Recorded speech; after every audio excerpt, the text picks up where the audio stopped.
The Taliban in Afghanistan is under intense international pressure to deny safe haven to terrorist groups. But its position towards handling these outfits remains indistinct. Emboldened by the Taliban's success, many terrorist groups like ISIS have gained success in re-establishing their presence in Afghanistan. They are carrying out frequent attacks in the war-affected nation that raises questions about the Taliban's capabilities to maintain peace and stability in the country. Take a look. The Taliban has regained power in Afghanistan, but the people continue to suffer with terrorism.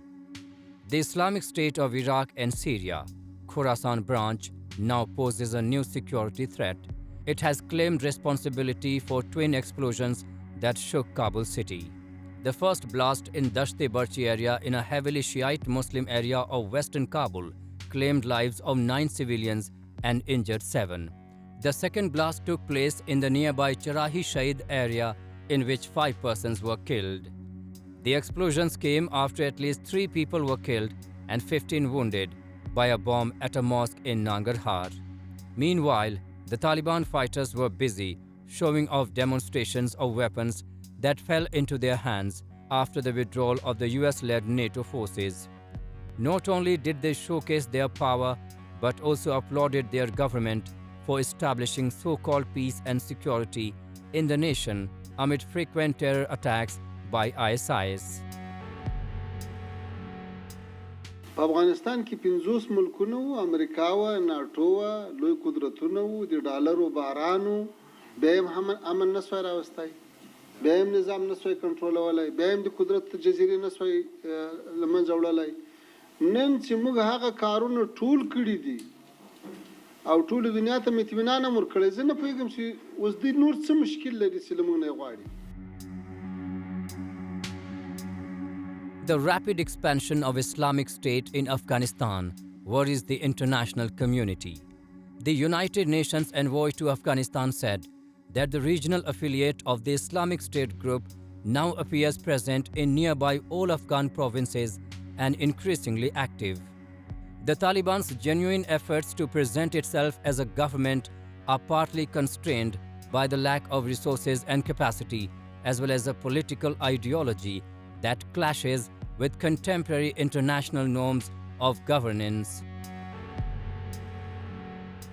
Another major negative development has been the Taliban's inability to stem the expansion of the Islamic State in Iraq and the Levant Khorasan province. Once limited to a few provinces and Kabul, ISIL-KP now seems to be present in nearly all provinces and increasingly active. The number of attacks has increased significantly from last year to this year. In 2021, 60. So far this year, 334 attacks attributed to ISKP, or in fact claimed by ISKP. ISKP continues to target the Shiite communities.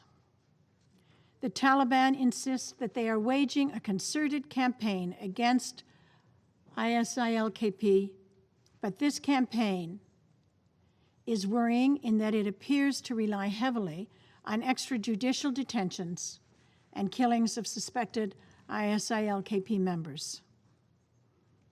This is an area deserving of more attention from the international community. Islamic State has viewed the Taliban as its strategic rival. It considers the Taliban as filthy nationalists who have betrayed the greater Islamic cause. They see the Taliban as just another kind of political outfit cutting deals with the Americans that are ideologically not pure as per ISIS. The brutal jihadi group's fight against the Taliban is entering a new phase, and analysts believe that in the coming days, this rivalry will take more violent form.